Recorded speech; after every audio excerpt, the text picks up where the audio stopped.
안녕하세요. 포커스 경남 아나운서 백유리입니다. 정기국회 꽃으로 불리는 국정감사가 지난 7일부터 시작돼 25일까지 이어집니다. 어느 때보다 여야가 치열하게 정쟁을 벌이고 있는 상황인데요. 오늘 포커스 경남에서는 올해 국정감사를 비롯해서 지역의 여러 현안까지 두루 살펴보겠습니다. 국민의힘 최형두 국회의원과 함께 이야기 나눠볼게요. 의원님 반갑습니다. 네, 안녕하십니까? 예. 어서 오십시오. 네. 이 정기국회 꽃 국정감사를 또 이렇게 부르기도 하는데 국회의원에게도 그만큼 중요한 시기일 것 같거든요. 요즘 많이 바쁘시죠? 네, 국회의원 평가가 가장 집중적으로 이루어지는 시기이기도 합니다. 우선에 언론이라든가 이런 쪽에 국정감사에 들었던 의원이 어떤 문제점을 지적했다, 어떤 자료를 밝혀내었다 이런 것들을 이제 해서 보통 스타 탄생이 많이 됩니다. 국정감사에서. 그래서 지금 또 국정감사는 우리 국가 운영에 관해서 특히 여당 입장에서는 우리 정부 여당이 해야 될 역할, 그 중간 평가를 하면서 또 야당의 따가운 비판, 또 국민적인 기대에 맞춰가면서 그 서로가 이 대화를 통해서 그 문제를 점검하고 또 정말 문제가 어디인지 그래서 이걸 바탕으로 새로운 예산까지도 정기국회 100일은 첫 번째는 국정감사지만 다음 두 번째는 예산 심사입니다. 그래서 내년도 우리나라 살림을 돌보는 것인데 우리 당에서는 국감의 주제를 민생과 미래라고 하고 있습니다. 당장 급박한 이 민생 경제를 어떻게 보살필 것이냐, 어떻게 해서 보완할 것이냐 하는 게 하나 있고 또 하나는 우리 당장의 올해 내년의 문제뿐 아니라 10년, 20년 후의 문제, 그걸 지금 준비해 놓지 않으면은 우리 미래가 어두워지거든요. 특히 우리 다음 세대, 우리 세대도 그렇지만 우리 다음 세대가 이제 AI 3대 국가 속에 살 것이냐 아니면은 지금은 10대 경제대국인데 70이, 80이, 90이로 추락해서 어렵게 살 것이냐를 결정하는 중요한 시기이기 때문에 사실 뭐 국정감사하는 시간은 하루하루 어깨가 무거워서 제가 지금 어깨가 아파 죽겠습니다. 민생과 미래 참 지금 우리에게 가장 필요한 두 가지가 아닐까 그렇습니다. 싶습니다. 의원님 상임위가 이제 과학기술방송통신위원회지 않습니까? 국정감사 초반에 이 과방위 운영에 대해서 약간 좀 쓴소리를 하신 걸로 알고 있는데 직접 이야기를 좀 들어볼 수 있습니다. 그렇습니다. 국회 과학기술정보방송통신위원회, 국회에서 가장 상임위원회 이름이 긴 위원회입니다. 위원회고 그렇다면 이제 국회 과학기술정보통신 여기에 사실 AI가 결합되어 있습니다. 그래서 저는 우리 상임위의 이름을 AI 과학기술정보방송통신위원회로 하자고 지금 더 길어졌네요. 그래서 아마 조금 뭔가 영어로는 간단합니다. 사이언스 ICT 커미티라고 하니까 간단한데 그래서 AI도 주제도 해야 되는데 지난 국회가 22대 국회 개원이 6월 아니었습니까? 물론 원 구성 때문에 한 달 공백이 있었습니다. 그 사이에 민주당은 한 달 동안 했습니다. 그러면 지금 6, 7, 8, 9, 4개월이 벌써 넘었거든요. 120일, 130일 넘어갑니다. 그런데 우리가 과방위라고 약칭을 합니다. 이 과방위가 온통 방송 문제만 다루었습니다. 방송 문제. 그것도 우리 MBC 경남이라든가 지역 방송이 국토 균형 발전, 지역 발전에서 차지하는 역할을 어떻게 할 것이냐, 뭐 그런 뒷받침하는 문제도 아니고 그냥 서울에 있는 몇 큰 방송사들의 지배구조 문제, 그러니까 누가 이사를 할 것이냐, 사장을 어떻게 뽑을 것이냐 이런 문제만 온통 매달렸습니다. 그래서 그건 엔간히 했다 이제 이번에는 그만하고 정말 AI 과학기술정보통신을 제대로 살펴보자. 예산도 부족한데 어떻게 예산을 조정해야 될 것인지 그리고 AI 3대 국가, AI G3로 지금 우리 목표를 하고 있습니다. 정부는 이걸 어떻게 뒷받침해야 될 것인지 이렇게 해야 되지 않겠나 그랬는데 민주당이 다수당이다 보니까 국정감사 일정이 이제 지난 7일부터 시작이 되었죠. 그래서 20 며칠까지인가 해서 한 20여일 합니다. 하는데 근데 실제로는 월화 또 목금 이렇게 가고 해서 또 중간에 지역 시찰도 있기 때문에 우리 창원도 한번 옵니다. 오기 때문에 사실은 한 해인 한 10여 차례 됩니다. 그러면은 방송은 한 번 정도로 하자 그랬는데 방송을 뭐 한 반절반쯤 해놨습니다. 뭐 MBC부터 또 무슨 YTN까지. YTN은 민영방송대인데 왜 YTN은 왜 부르느냐. 그리고 제가 이야기했지만 아니, 울산 방송만 왜 부르느냐. 부르려면 다 불러서 뭐 지역 방송에 어려움을 듣는 것도 아니고 지역의 민방까지 왜 불러서 국정감사에서 시간 회의해봐야 우리가 정말 그 하루 종일 할 수 있는 회의가 한 10여 차례밖에 안 되는데 오히려 그러지 말고 대전에 가면은 우리 국책 R&D 연구기관이 있습니다. 그게 우리 미래가 걸려 있지 않습니까? 근데 그거는 또 53개의 국책 연구기관을 한꺼번에 불러서 합니다. 53개의 기관장을 불러도 그 예의가 아니고 우선에 앉힐 자리도 없지 않겠느냐. 그랬더니 뭐 오전 오후로 나누면 안 되겠냐 그러는데 아니 우리가 그 53개 기관은 53개 기관은 하루하루씩 들어도 모자랄 텐데 그걸 어떻게 그렇게 할 수 있느냐라고 했는데 뭐 숫자가 부족하다 보니까 민주당이 방송이 더 중요하다고 하니 그렇게 되었습니다. 그래서 제가 주제가 너무 편향됐다. 편향적이다. 왜냐하면 최소한 5개 주제잖아요. 과학, 기술, 정보, 방송, 통신. 방송도 뭐 MBC 경남이라든가 또는 뭐 우리 KBS 창원이라든가 지역 방송의 역할을 어떻게 늘릴 것이냐 뭐 이런 것이 아니고 오로지 서울에 있는 방송사의 사장을 어떻게 뽑을 것이냐 뭐 그런 게 너무 치중되었다. 좀 과학기술정보통신 본연으로 가자. 국민들이 어떻게 생각하겠느냐 그런 하소연을 했죠. 네. 자, 또 이번 국감에서 경상남도에 디지털 배움터 거점센터가 단 한 곳도 없다 이런 지적을 하셨는데 디지털 배움터가 구체적으로 어떤 건지 왜 필요한 건지 우리가 이제 양극화, 부의 양극화라 그러지 않습니까? 요즘은 디지털 양극화, 디지털 디바이더라고 그럽니다. 우리 젊은 사람들은 이제 디지털 네이티브라 그래서 어릴 때부터 이런 걸 보고 자랍니다. 그래서 아주 익숙한데 이제 나이가 드신 분들 사실 우리가 스마트폰이 지금 일상화됐지만 이 스마트폰이 우리나라의 아이폰부터 해서 또 안드로이드 폰, 이 삼성폰, 갤럭시 폰이 본격적으로 시작된 건 2010년입니다. 한 14년, 13, 14년밖에 안 됐죠. 생각보다 얼마 되지 않았습니다.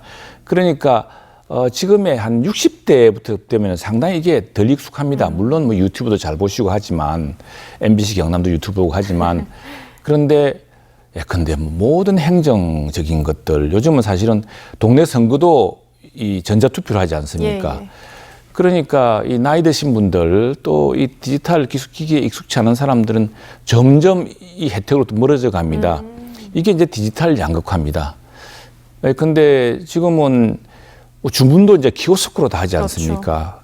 그러니까 점점 힘들어지는 거죠. 그래서 이 디지털 AI 디지털 시대에 우리 국민들이 누구나가 이걸 문명의 이기로 편리하게 사용할 수 있도록 해야 되는데 그게 점점 멀어져서 어떤 분들은 아예 그냥 그 혜택 자체를 포기합니다. 우리가 지금은 복지 혜택만 하더라도 복지 혜택에 대한 정보를 맞춤형으로 하려고 또 디지털화되어 가고 있습니다. 결국 복지의 보살핌의 대상이 될 분들이 혜택을 받아야 할 분들이 그걸 몰라서 못 받는 일이 생기는 거죠.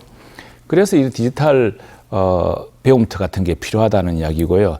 또 하나 저는 지금 롯데백화점 자리에 우리 교육혁신센터 또 교육과학 혁신 거점을 만들자라는 지금 주장을 하고 있는데 이 디지털 배움터와 함께 지금 우리 정부가 펼치고 있는 정책이 디지털 포용 정책입니다. 그래서 국회에서도 디지털 포용법을 만들고 있는데 저는 이런 디지털 배움터 거점센터가 경남에 하나도 없기 때문에 지금 경남의 큰 도시부터 또는 고령화가 좀 많이 진행된 지역부터 이걸 빨리 만들어서 그 노인들, 어르신들이 아무 불편함이 없도록 또 그리고 아무래도 디지털 기술이라는 것도 이게 간단하게 휴대폰을 사용하더라도 그냥 문자 정도 주고받고 그다음에 뭐 SNS 카카오톡 정도 하는 분들이 있는가 하면은 뭐 요즘은 메시지도 카카오톡 말고도 수없이 많습니다. 그리고 뭐 또 젊은 사람들이 사용하는 소셜 미디어도 무궁무진하고요. 검색하는 것부터 해서 정보가 여기 다 있는데 정보를 한정된 정보만 보는 사람과 수많은 정보를 보는 사람은 그리고 또 하나는 요즘 어떻습니까? 유통도 바뀌어가지고 전부 배달이지 않습니까? 그러니까 이걸 모르는 사람들은 심지어 물건값도 더 비싸게 내게 되고 선택폭도 좁아지는 그럼 것이거든요. 디지털 배움터가 이제 그런 어르신들에게 교육을 해주는 그런 센터라는 그것뿐 아니라 우리 중소상공인들한테도 매우 중요합니다. 지금 저는 그래서 우리 마산 어시장이나 또 수산시장이나 우리 부림시장이나 한복시장이나 이런 데에서도 이게 우리 지역의 인구뿐 아니라 이제 디지털로 해서 하면은 요즘 주문만 하면은 바로 배달되거든요. 그래서 이게 지금 모든 그 유통과 또 복지와 또 이 소상공인의 어떤 매출과 다 연계되는 것인 만큼 이 이기를 더 많이 사용할 수 있도록 도와주자는 것이고요. 예. 그래서 어제도 나왔지만 과학기술정보통신부 산하기관 중에 하나가 우체국입니다. 우체국이 이제 과거보다 유통이라든가 저축이라든가 이런 많이 우편이라든가 줄지 않았습니까? 여기를 디지털 아웃포스트로 하자. 포스트 오피스라 그러는데 예.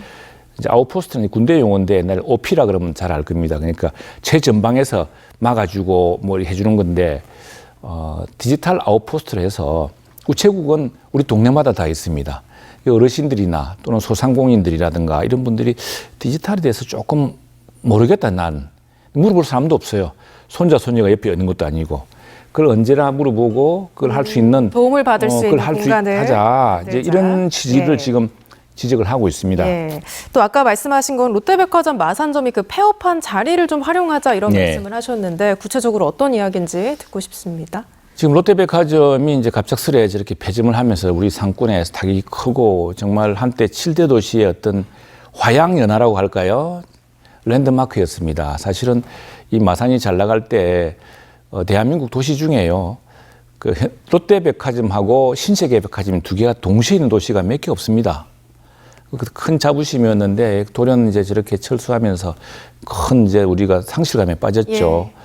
근데 롯데백화점을 이제 들여다 보니까 롯데백화점은 사실은 처음부터 살 때 롯데백화점 소유가 아니고 산 뒤에 바로 KB자산에 팔아가지고 900억 원이라는 그 건물 인수 가격이었는데 그걸 KB자산에게 바로 넘기면서 대신에 900억 원을 20년 동안 임대료로 내주겠다는 조건으로 계약을 했던 겁니다. 근데 롯데백화점이 한 10년 만에 그냥 그만두고 철수하면서 나머지 임대료를 다 갚고 그만뒀다 그래요. 그래서 KB자산으로서는 자기들이 투자 목적을 달성한 만큼 이걸 예. 팔아야 되는데 이걸 살 사람이 막 우선에 건물도 크지만 그 소유 관계가 생각보다 좀 복잡합니다. 그럼 이걸 이제 어떻게 활용하면 좋을지. 그래서 뭐 이것 때문에 아마 KB자산에서도 몇 군데 기업에 타진도 해보고 했는데 도대체 이게 뭐 영업성이라든가 또는 소유 관계 때문에 KB자산한테만 사는 게 아니고 또 한 40여 분 되는 개별 소유자한테 또 협상을 해야 되는 복잡한 문제가 있어서 예.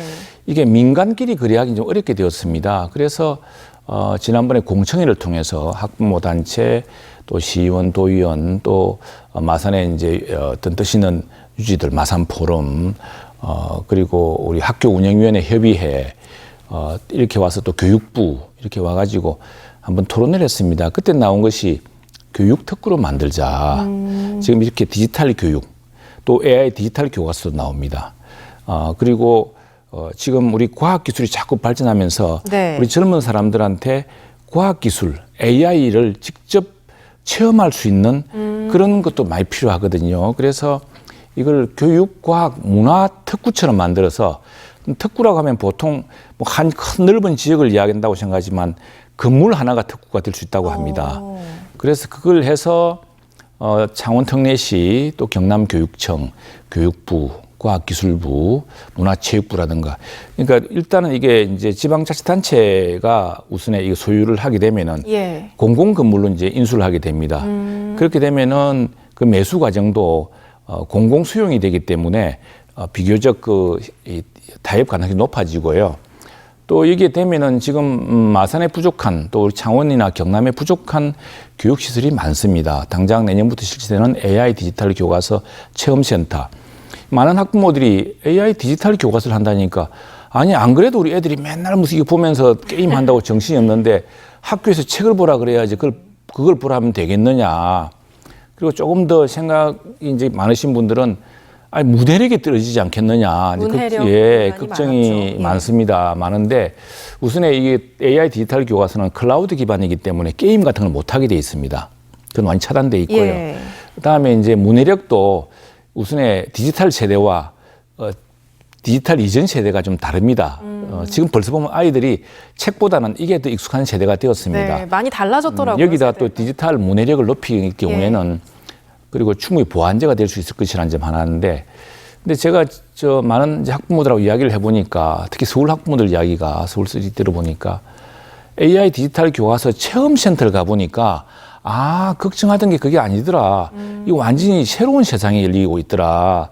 이렇게 되면은 우리 아이가 사실은 한 교실마다 20명, 30명 정도 있습니다. 보통 20명 안팎이죠. 안팎인데 선생님은 단일한 속도로, 단일한 그 교과 과정을 가르칠 수밖에 없습니다. 조금 뒤처진 아이를 위해서 수업을 천천히 할 수도 없고, 빨리 가는 학생들 위해서 진도를 빨리 갈 수도 없습니다. 그냥 가면은 대개 평균적으로 보면은 10명 안팎에 따라갈까 말까 하고 5명은 완전히 쳐져 있고 5명은 더 앞서 선행학습 해가지고 앞서 있기 때문에 수업에 집중하지 않고 딴짓을 합니다. 그런 부분을 이제 디지털 AI 그렇죠. 교과서가 보완이 된다. 1대1 맞춤형으로 가니까요. 여기는 이제 선생님은 선생님대로 가고 AI 디지털 보조교사가 생기게 되는 겁니다. 이제 이런 것을 막상 해보니까 이거 대단하더라. 그러다면 부모의 역할이 무엇이냐, 또 선생님은 어떤 새로운 역할을 하게 되느냐를 체험해보니까 부모들이 안심도 하고 하더라 이겁니다. 그리고 또 AI 디지털 교과서는 계속 개발돼야 될 분야가 많습니다. 이 AI 디지털 교과서의 개발, 또 선생님들도 이걸 통해서 할 수 있는 연수 이런 게 필요하고요. 또 지금 돌봄이 교육청으로 넘어왔습니다. 이제 그런데 이제 돌봄도 저는 달밤 돌봄 같은 거, 우리 창원이나 마산이나 이런 지역에는 출산을 한 뒤로 애를 키우는데 학교를 마치고 나면 학교 보통 4대쯤 끝나지 않습니까? 그런데 부모들은 직장에서 오면 7시, 8시, 9시가 되기도 하고, 특히나 소상공인을 하게 될 경우는 10시 이후나 되었어야, 그럼 그 사이에 애를 누가 돌봅니까? 예. 네, 그래서 이제 교육에 대한 돌봄센터 같은 것도 할 수 있고, 그래서 그걸 알겠습니다. 교육 특구로 다 할 수가 있다고 합니다. 그런 논의를 지금 교육청과 또 우리 시청, 도의회, 시의회에서 교육부랑 함께 논의하고 있습니다. 네, 교육에 대한 이야기 이제 여기까지 해보고요. 선거하실 때 이제 마산하포구를 세계 4대 미항으로 만들겠다 이런 말씀을 하신 걸로 기억을 하는데, 뭐 3.15 해양누리공원 가보면 야간 경관 굉장히 멋지더라고요. 네. 어떻게 세계 4대 미항 가능성이 있을까요? 예, 이건 뭐 창원시가 우선 내세우고 있는 겁니다. 사실은 4대 미항은 우리가 스스로 뭐 괜히 하는 소리가 아니라 우리 도시가 한반도에서 가장 먼저 철도가 부설된 곳입니다. 항구로서도 굉장히 장점이 있어서 19세기 말에 벌써 이 항구와 이 도시를 이 조차지를 차지하려고 러시아, 영국, 일본이 각축을 부렸습니다. 영일 동맹이 맺어진 것도 그 때문이고, 러일 전쟁도 그런 맥락 속에서 벌어진 것이라고 저는 생각을 합니다. 그 때문에 굉장히 일찌감치 이 개항 때부터 이 도시의 매력은 많이 알아왔거든요. 그런데 그동안 우리가 산업화로 넘어가다 보니까 그런 관광적 가치는 조금 등한시했던 것은 사실입니다.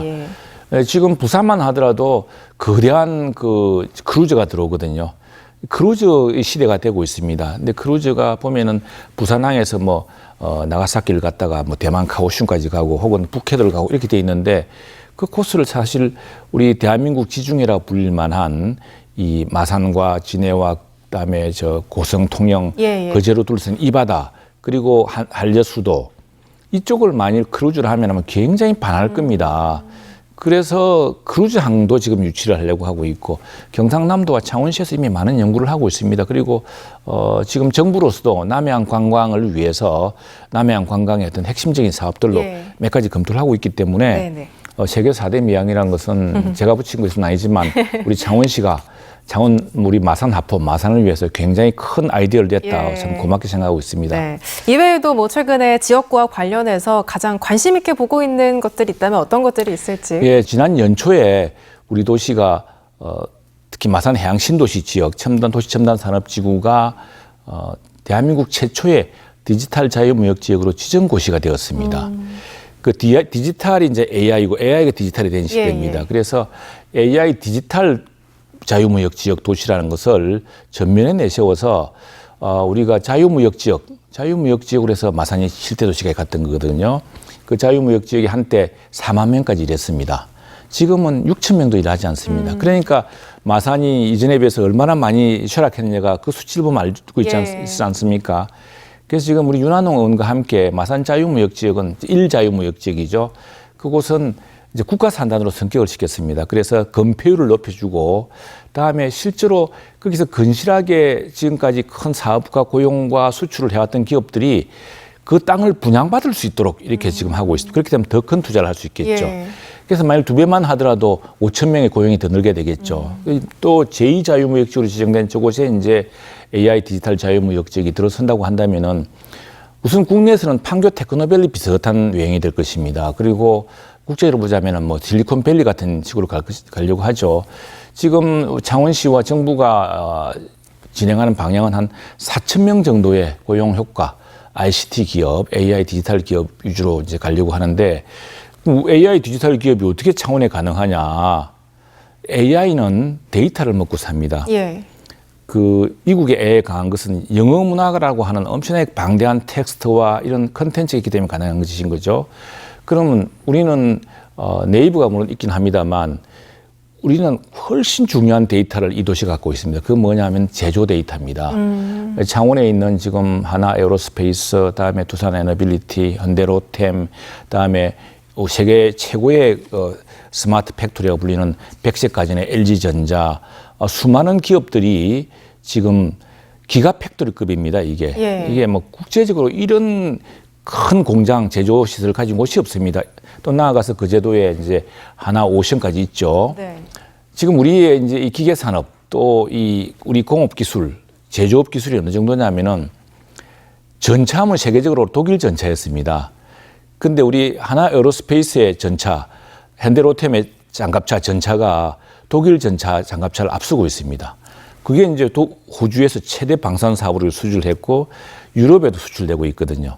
그 무슨 이야기냐니까 제조 기술은 우리가 세계에서 탑3에 들어갑니다. 그렇다면 이 제조 기술을 가지고서 제조 기술에서 나오는 수많은 데이터를 가공해서 AI 초거대 제조 AI를 만들자.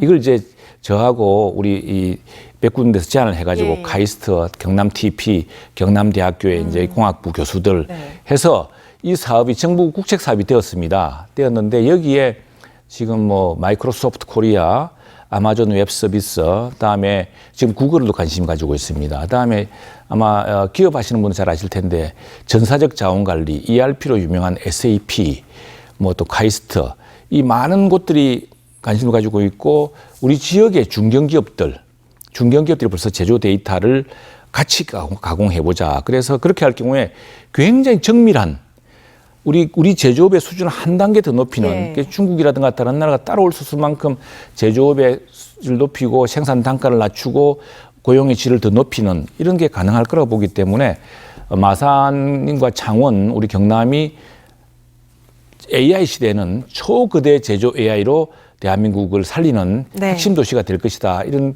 큰 비전을 가지고 알겠습니다. 지금 진행하고 있습니다. 네, 오늘 포커스 경남기 나와주셨는데 끝으로 네. 한 말씀 시청자분들께 한 말씀 해주시면 감사하겠습니다. 이게 참 다 어려운데 정치가 너무 어렵습니다. 이 국회의원의 한 사람으로 또 지역의 정치인으로 너무 송구합니다.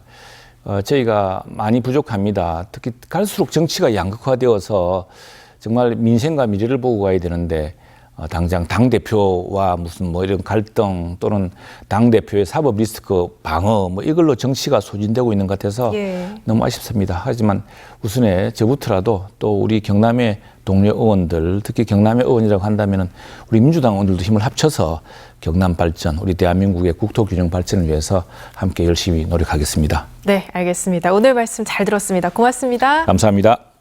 네, 지금까지 국민의힘 최형두 국회의원과 함께 이야기 나눠봤습니다. 오늘 포커스 경남 저희가 준비한 이야기 여기까지입니다. 다음 시간에 다시 인사드릴게요. 함께해 주신 여러분 고맙습니다.